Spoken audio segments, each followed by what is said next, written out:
eu vou fazer o seguinte, é uma pergunta bem complicada.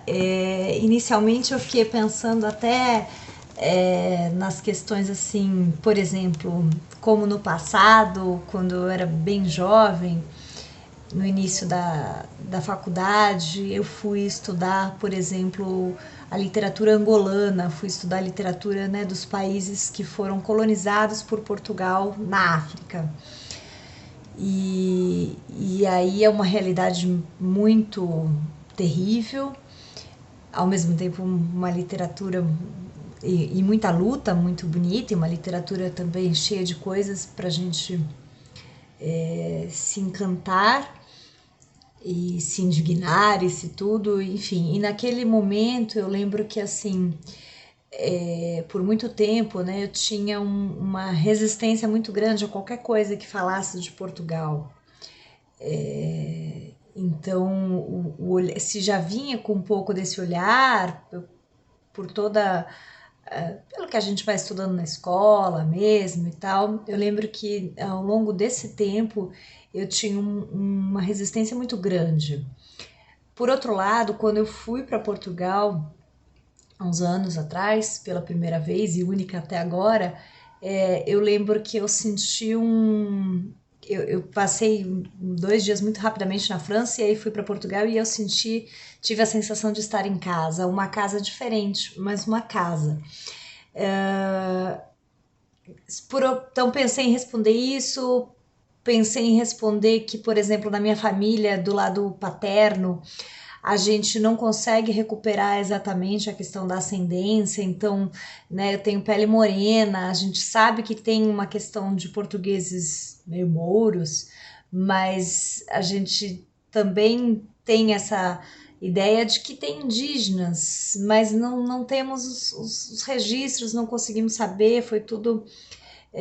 Então pensei em ir por aí. Por outro lado, eu pensei o seguinte: talvez eu não me relacione por esses caminhos com a minha herança, mas a minha herança cultural, eu acho que eu me relaciono como escritora, no sentido da literatura.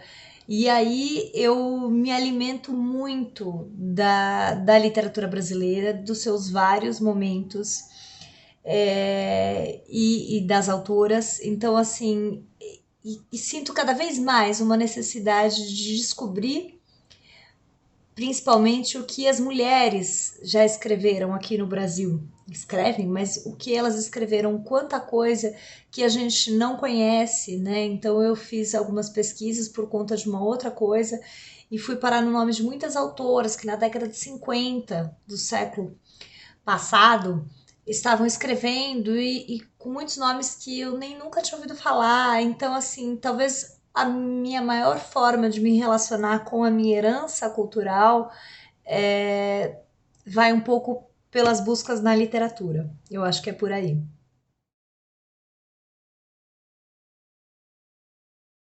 Eu me encontro nessa história tentando criar no sentido literário e, e poder fazer parte dessa produção literária contemporânea, do que ela dialoga com o nosso passado, do que ela propõe para o nosso futuro, do que ela analisa e disseca do nosso presente. Não sei, eu acho que eu vejo por aí, eu consigo ver mais nesse sentido.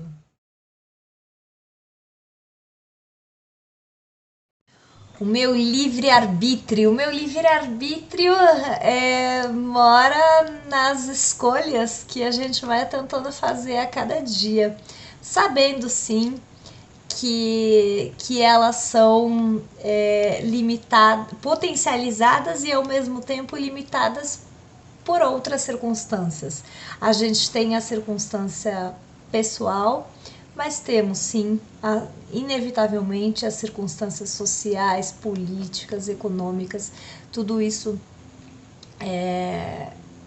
interfere, né? Mas eu venho procurando fazer dentro do que é possível dessas escolhas, do que já está mais delimitado, tentando fazer cada vez mais. Eu acho que com o amadurecimento a gente vai buscando cada vez mais fazer escolhas que façam sentido, né?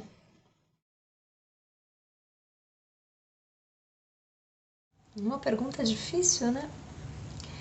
A minha experiência de liberdade, eu acho que ela está mais no campo imaginativo do que no campo real, vamos dizer assim.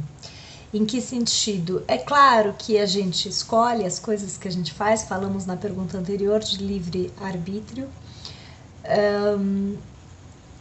mas se a gente pensar, né, estamos pensando em 200 anos de independência, de liberdade de um país, e a gente sabe que o Brasil como país ainda é tão condicionado por outras coisas externamente e também internamente. A gente está num momento difícil, né?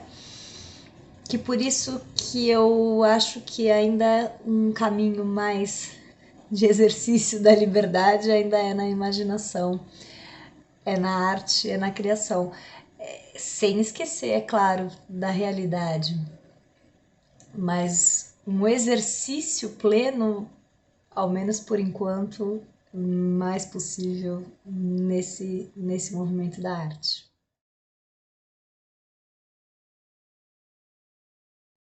Impedimentos e dificuldades. Oh, meu Deus! Difícil falar, né? Também, porque nós temos tantos. Temos muitos. Eu acho que dificuldade de imaginar. Acho que que vai acontecer, né? A gente está num momento muito crítico, então estamos completando 200 anos de independência, tendo passado por tantas coisas e tantas coisas tão difíceis historicamente, tão sofridas. E estamos de novo num momento assim difícil. Agora a gente está se aproximando das eleições, a gente não sabe o que vai acontecer, a gente tem grande esperança, mas também tem grande preocupação, porque se continuar como tá, o que vai, né? Então, não sei. As limitações e impedimentos no âmbito individual também são muitas, mas eu acho que nesse sentido, no âmbito coletivo, a gente está num momento muito decisivo. Estamos vendo realidades que não víamos, por exemplo, desde quando eu era criança, né? A questão das pessoas nas ruas. Então a gente está num momento muito difícil. Acho que os impedimentos são muitos. Bom, acho que primeiro a gente tem um caminho assim muito necessário nas eleições. Mas o nosso melhor caminho, além disso, é a gente, não sei, eu vejo muito pela educação, pela arte, nesse sentido de propiciar cada vez mais que as pessoas conheçam a nossa história, entendam, consigam ter condições de participar. Eu trabalho muito com a questão do texto, né? Então eu penso muito em que as pessoas tenham condições de interpretar os textos, e interpretar todos os tipos de textos, não só pensando em linguagem verbal, mas também na linguagem não verbal. Eu acho que cada vez mais a importância da interpretação para a gente se situar no mundo e conseguir não mergulhar em fake news e ser levado para todo canto. Eu acho que é um pouco por aí, e é por onde eu vejo como possibilidade.